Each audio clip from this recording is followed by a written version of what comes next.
തൃക്കരിപ്പൂരിലെ മരമില്ലിൽ വൻ തീപിടുത്തം.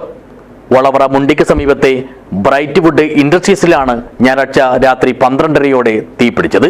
ഏകദേശം 1.5 കോടിയോളം രൂപയുടെ നാശനഷ്ടം കണക്കാക്കുന്നു.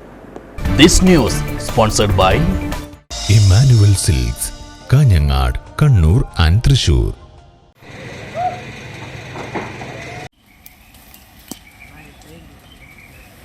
അസ്വാഭാവികമാംവിധം തീയും പുകയും ഉയരുന്നത് കണ്ട് പരിസരവാസികളാണ് വിവരം തൃക്കരിപ്പൂർ ഫയർ സ്റ്റേഷനിലും ചന്തേര പോലീസ് സ്റ്റേഷനിലും അറിയിച്ചത്.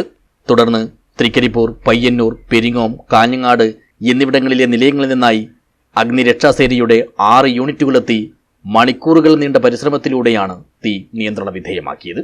80 ലക്ഷം രൂപയോളം വില വരുന്ന മര ഉരുപ്പടികളും മെഷീനും കെട്ടിടവും എല്ലാമായി ഏകദേശം 1.5 കോടിയോളം രൂപയുടെ നാശനഷ്ടം സംഭവിച്ചതായാണ് മില്ലുടമ VKP അബ്ദുൾ റഷീദ് പറയുന്നത്. വിലപിടിപ്പുള്ള മര ഉരുപ്പടികൾ വലിയ തോതിൽ സൂക്ഷിച്ചിട്ടുണ്ടായിരുന്നുവെങ്കിലും ഈ ഭാഗത്തേക്ക് തീ വ്യാപിപ്പിക്കാതെ തടയാൻ ഫയർഫോഴ്സിനായി. അതേസമയം അഗ്നിബാധയ്ക്ക് കാരണമെന്താണെന്ന് ഇതുവരെയും വ്യക്തമായിട്ടില്ല. News bureau, Cheruvathur.